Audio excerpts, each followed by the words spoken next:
Hello and welcome in, everyone. I hope you all are doing all right.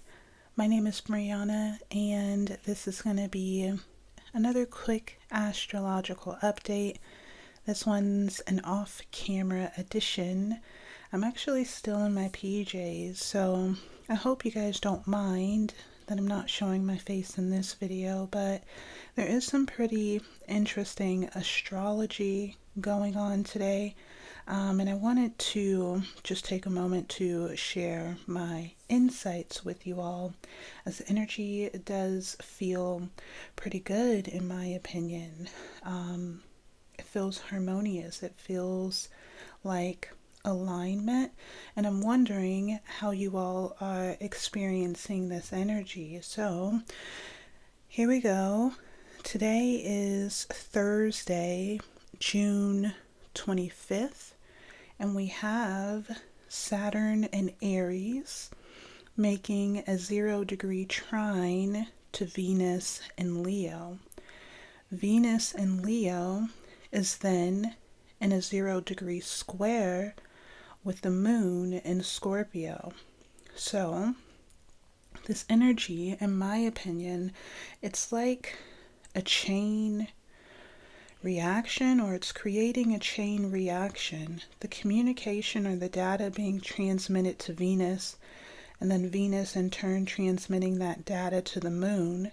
The moon is in turn preparing to carry this data into the full moon in Capricorn that's going to occur on June 29th. So what I'm going to do in this video is just break down the energies, right? And see if we can get an idea of how these energies may be personally impacting, affecting, influencing, or supporting us, right? So let's go ahead and start with Saturn in Aries, right? Saturn in Aries. In the tarot, Saturn in Aries is the Five of Wands, and this is an energy of conflict, friction, tension. It's like opposing forces, standing your ground against opposing forces. And the opposing force is going to be Saturn, right? Esoterically, Saturn is the lord of karma and the ruler of the test, right? So Saturn delivers the soul lessons, or the lessons that our soul may need at any given point of time in order to evolve, ascend, learn, and grow. So Saturn in Aries essentially is going to be learning through conflict. So we have Saturn in Aries in a 0-degree trine to Venus in Leo. Now, a trine is a pretty harmonious aspect, right? But it's really just going to depend on the energies involved. Basically, a trine is seamless communication, right? It's perfect alignment or perfectly aligned communication between two energetic bodies. So we have Saturn in Aries seamlessly communicating or transmitting data to Venus. Now, Venus is, esoterically, Venus is the soul, right? She's the heart and soul. She teaches us to follow our hearts towards truth and fulfillment, right? In the tarot, Venus is going to be the Empress, and the Empress in the tarot represents purified feminine energy. So you don't just get to become the Empress, right? You have to go through many soul lessons, many challenges and trials. It's like a graduation, right? You graduate or you level up into becoming the Empress. And the Empress is a seat of perfect soul alignment, being in perfect alignment with your soul, with your truth, right? Venus and Leo. Leo is going to be strength, right? It's the lion. So Venus in Leo is empowered feminine energy. It could also be like magnetism, powerful magnetism, going back to Venus as the Empress. When we talk about perfect soul alignment or being in perfect alignment with your soul, that quality or that alignment then radiates outward, right? And it powerfully attracts, magnetizes everything that's in alignment with the frequency of your soul, right? That's why that's why the Empress is often associated with abundance and fertility and creativity, right? It's because that frequency of being in alignment with the truth, your truth, the truth of your heart and spirit, it's a powerful magnet. So Venus in Leo is powerful, divine, feminine energy, powerful magnetism, like strong, potent attraction. So we have Saturn in Aries communicating with Venus in Leo. And for me, this feels like, because Saturn is the test, right? So our truth may feel, I don't want to say threatened, right? But tested. In this energy, our truth is being tested. And we may have to apply soul wisdom, because we're the Empress, right? Whether you identify as male or female, this Venus energy is going to be the Empress energy. And remember, we talked about how the Empress has to graduate through various layers of consciousness or various tests, right? Various levels in order to sit in this seat as the Empress. So she has expertise, she has tremendous amounts of soul wisdom that she can apply to Saturn's test, whatever it may be for you, however it may be manifesting for you. You'll feel it because it's playing out cosmically, right? In some area of your life, you're feeling this conflict, this friction, this tension. It could be fighting, it could be chaos, loudness in your environment. However Saturn in Aries is manifesting for you, there's an opportunity here to master it. I feel like because Venus is in Leo, she's empowered, right? So this test, whatever is being projected onto you, it may feel minor or in the background, right? It's not affecting you as strongly as maybe it would have in the past, right? Because of the soul wisdom that you've acquired throughout your journey. So it could be like a minor irritant because Venus in Leo is big, right? She's empowered. So she's kind of overshadowing this minor conflict that is being brought to her or projected onto her by Saturn in Aries. Now, let's see. Hold on, you guys. Okay, so I'm not sure if I mentioned it, but I feel like this test is mainly a test of character, right? It's testing who you've become. I'm getting a little bit of Chiron in Aries energy.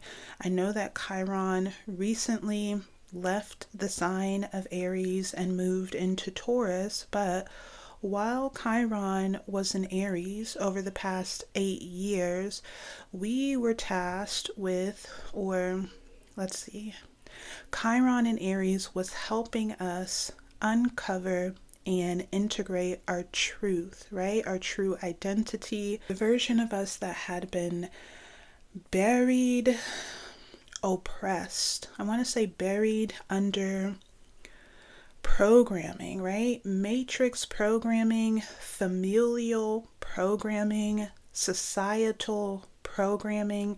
It's like we're born as these pure spirits, these pure versions of ourselves.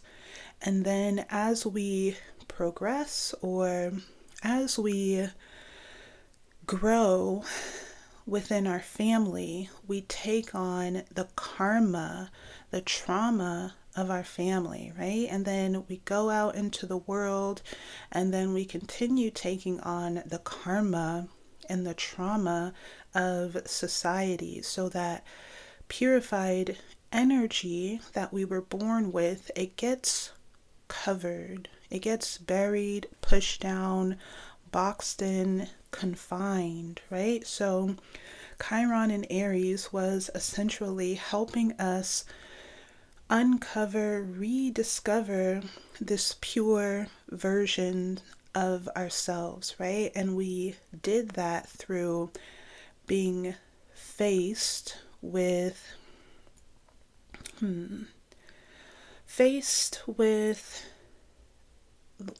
lies, or confronting the lies, right? Peeling back the layers. No, this isn't true.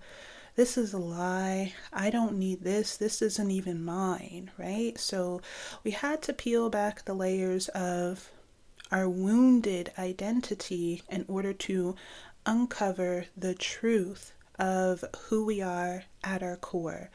That was Chiron in Aries over the last 8 years. Now Chiron is in Taurus, right? And for the next 8 years, Chiron is helping us uncover our true value, which is going to be Venus, right? Venus is not only the soul and the heart, but she also, on a more like physical and material 3D level, represents beauty, money, comfort, all the things that we as human beings would hold in high value, right? So Chiron in Taurus is going to be helping us uncover our true value, and it first begins with peeling back the layers of the lies, right? Where was I going with this? Hold on, you guys. Let me find myself in all of this. So the test is a test of character, right? Although Chiron has moved into Taurus, our character, our identity is still being tested, right? So I feel like we're getting bigger, or our identity, our confidence is growing, and we're becoming more confident, more assured. Let's just say more confident, right? We're becoming more confident in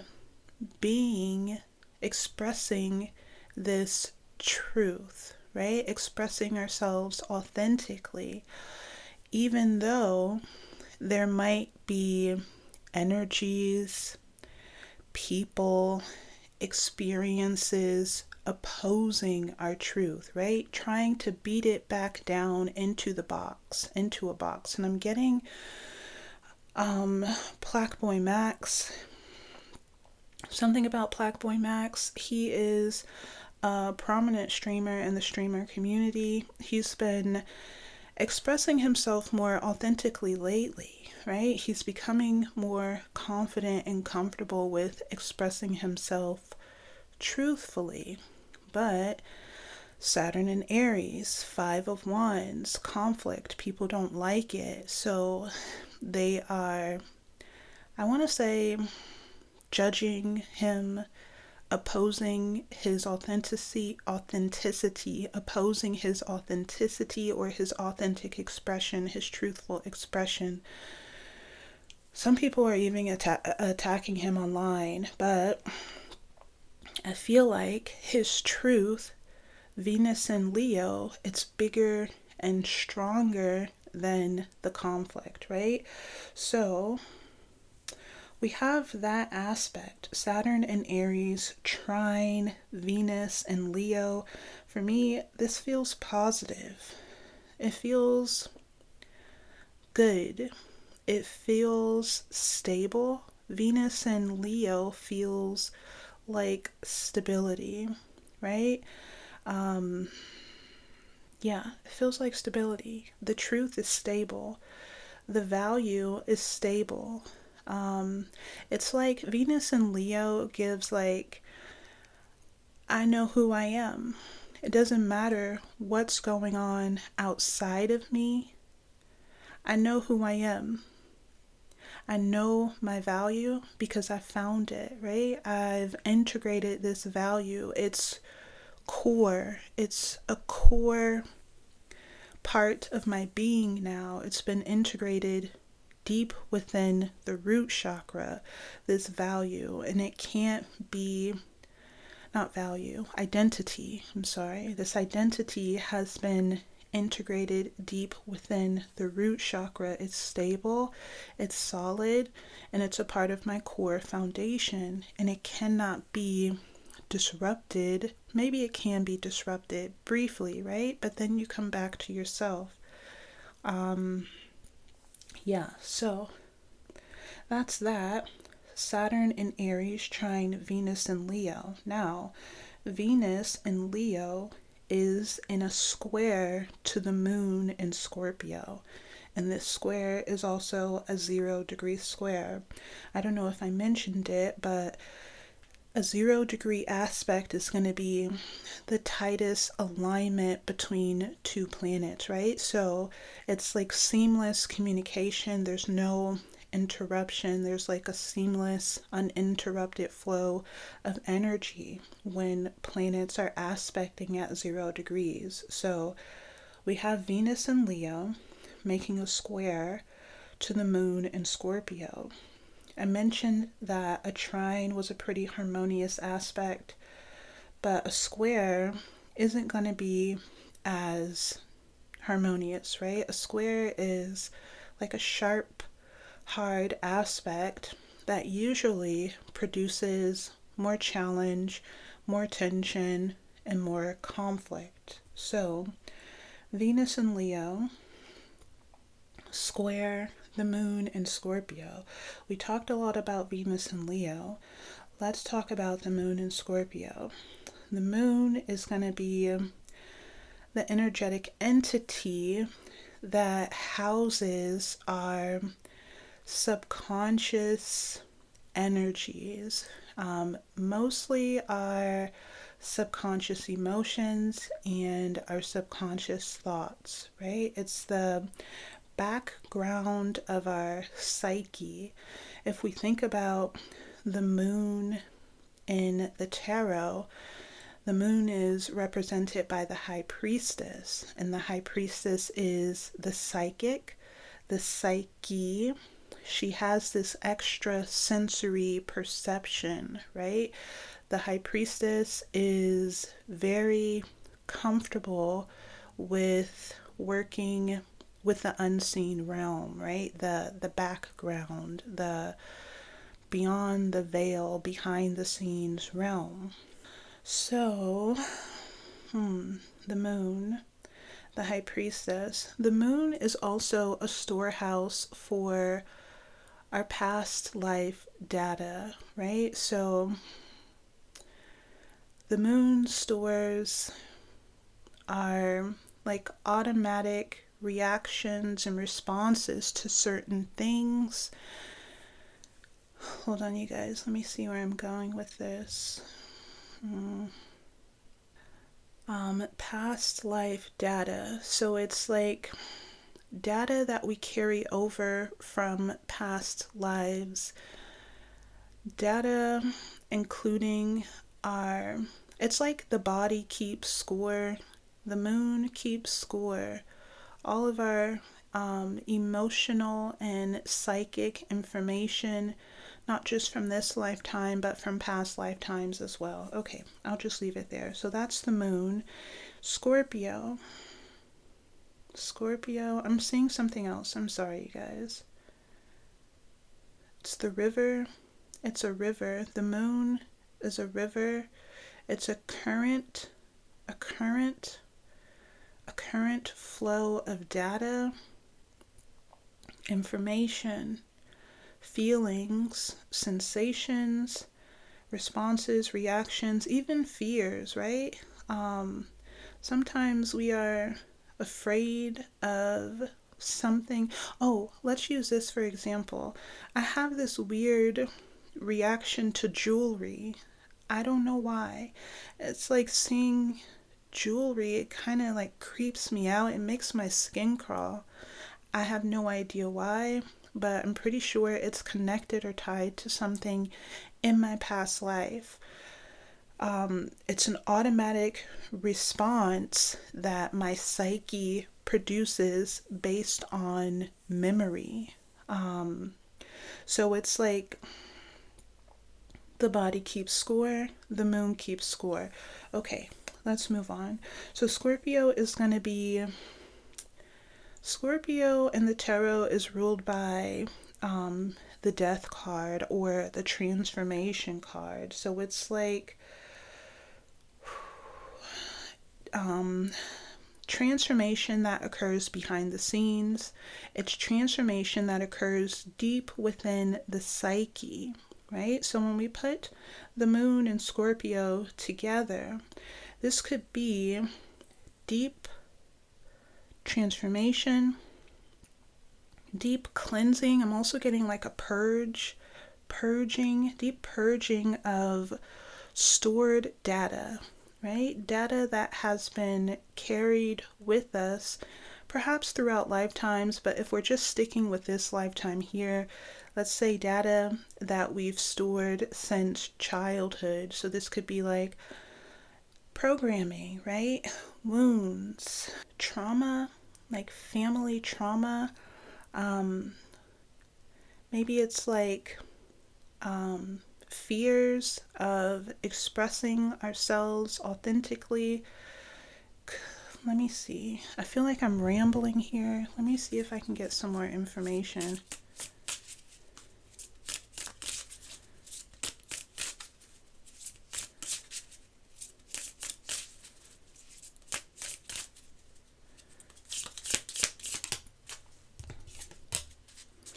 Okay, so we have the Underworld card that just came out.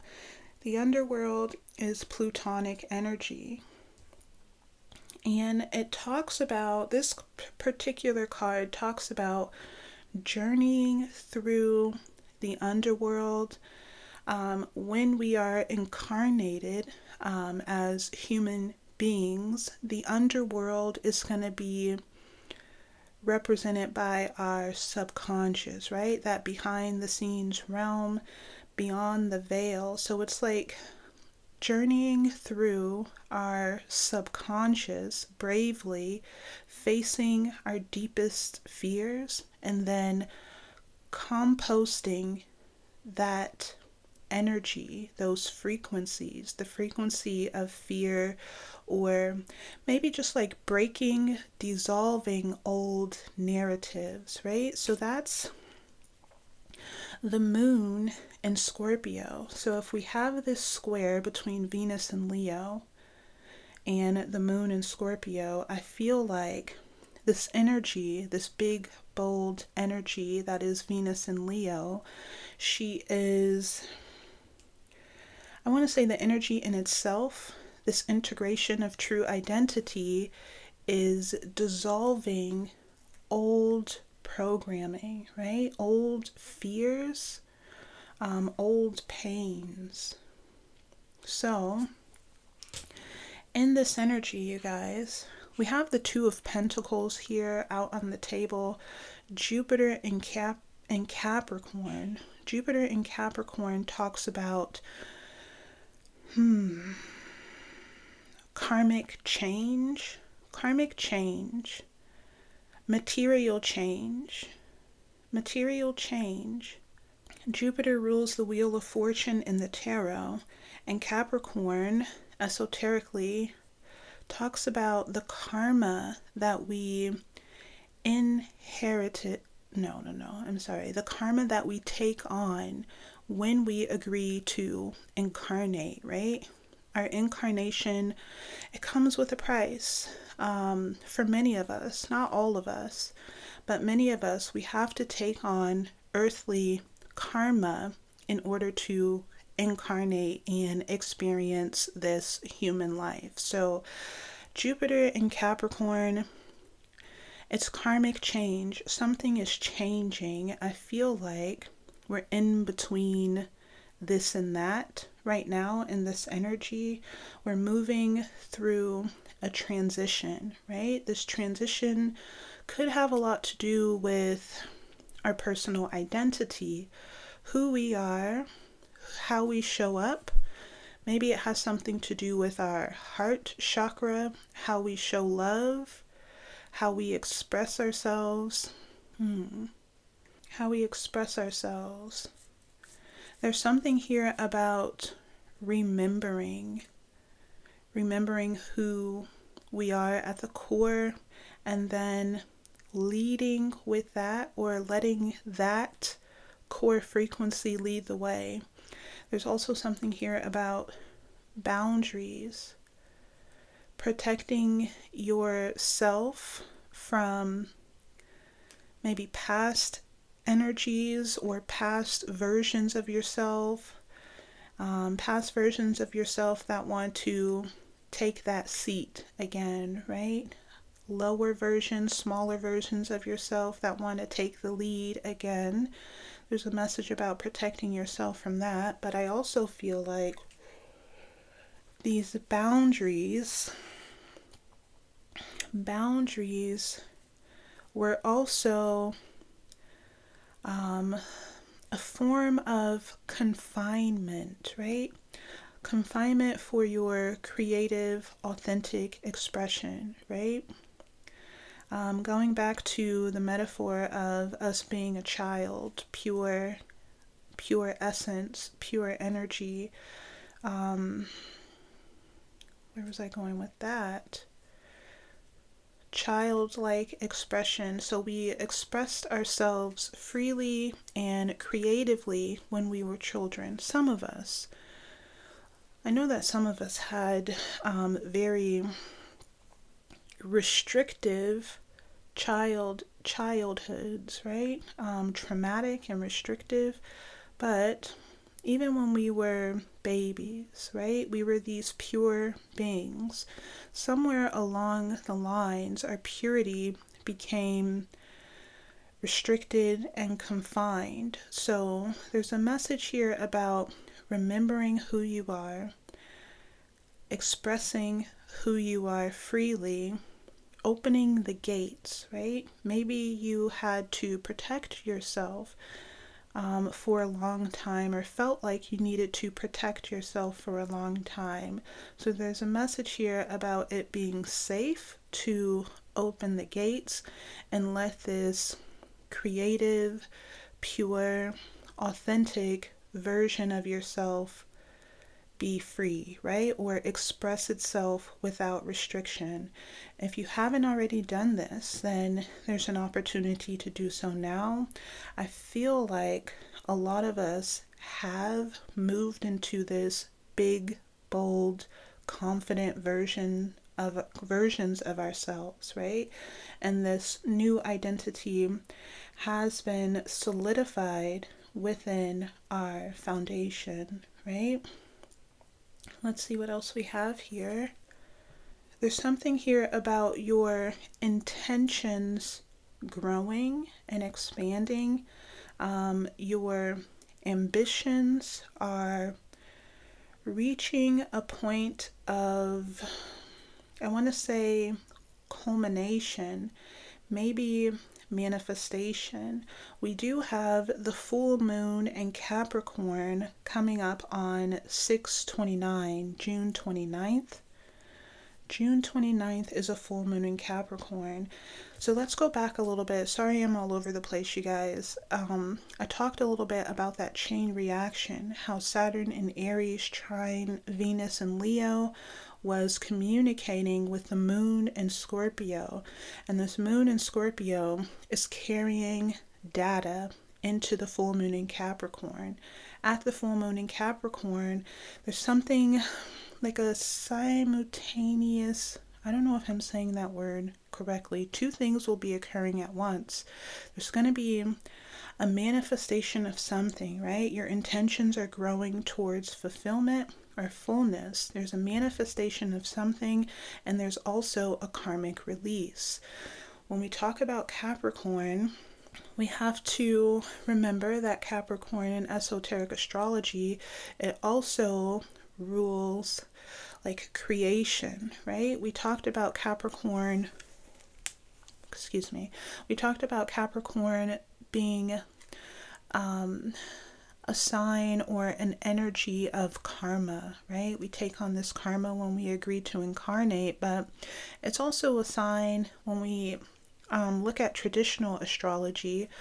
It's a sign of materialization, which is also connected to the esoteric meaning of Capricorn. It's like being born from spirit, descending into this material realm, right? So it's like the spirit becomes flesh, materialization, manifestation, the making something real, right? So something will be made real. Could be a manifestation that you've been pouring a lot of energy and effort into. A couple of things here. So this manifestation could be you, right? The birth of you, this rebirth, being reborn, materialize as this more confident, wise, big, right? Big, confident, strong version of yourself that isn't easily beat down or confined. So it could be you being reborn, or it could be like something like a job, a career, something that allows you to express this new version of yourself, right? Maybe, yeah, it could be anything related to work, career, and finances. So that's the manifestation portion. But there's also a release here. There's going to be a release of a significant karmic contract. Now you can check your birth chart to see which area of your life Capricorn rules, right? Up until this point, whatever that area is, it's been karmic in nature.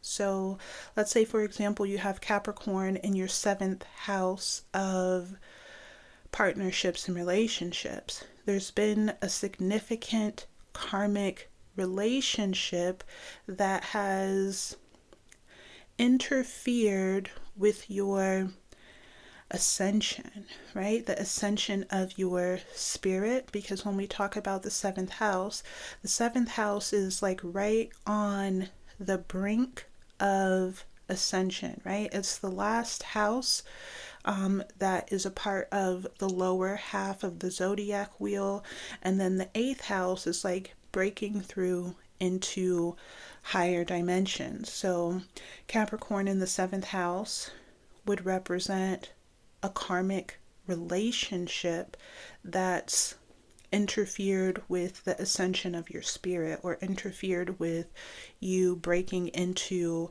higher dimensions. So just check and see where Capricorn is in your birth chart, as there will be some sort of like drainage. That area is being drained of a karmic agreement. We talk about Capricorn being connected to work and contracts and career, but when we shift the focus to like the esoteric, or if we look at it through an esoteric lens, right, this work is going to be spiritual work, right? These contracts are going to be spiritual contracts. So I say all that to say that there is a significant karmic spiritual contract, maybe one that you've been trying to get right, trying to master throughout lifetimes, right? Could be a contract with the person, could be a contract with a pattern, an internal pattern, could be a contract with anything, right? So just check your birth chart.